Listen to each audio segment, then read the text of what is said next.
the hard work's done. The base training, all of the hard workouts, all of the grinding times, you've been down on your knees sucking wind, trying to get as much oxygen as you can. But now it's time to get ready to race. If you don't perform on race day, then all of that is for naught, right? So let's talk about race week. How do we get through that final week so you don't lose all of the gains that you made, so your muscles are nice and relaxed, but you still provide enough stimulus to maintain all of the gains, so you're still feeling lithe and lean and fast and strong and all of those different factors, but you're also mentally focused and not distracted, and you're ready to perform on race day. I think a really good way to look at it is to focus on the things that you can control, but also have an understanding and an awareness of the things that you can't control. So what can you control? For me specifically, I have two key workouts I like to do on race week. One, if I've already had a race the previous weekend, just sort of a filler workout or a maintenance one. For me, that's doing a 10-minute tempo run, then 4 easy 300s, and then 4 easy 200s. I clock that off, I'm not even tired afterwards, but it's just something that's maintained it going. If I haven't been racing for a while, I need something to really get that stimulus going.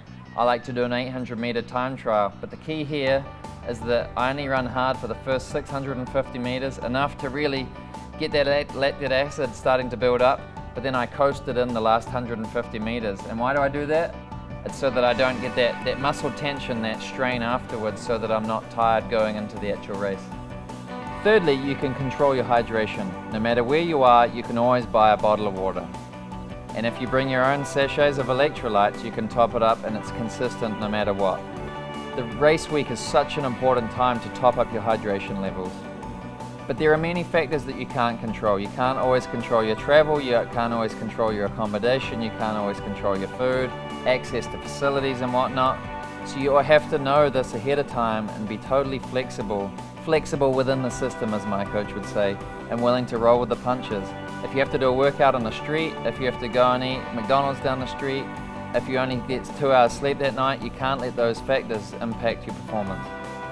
So set up a plan. Write down all of the things that you can and can't control on your race week.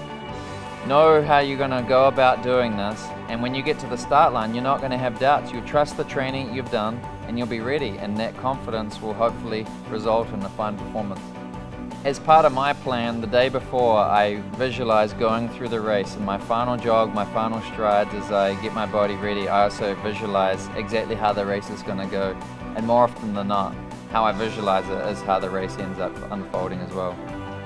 So the final episode, I'm going to be talking about the race itself. How do you execute the perfect race?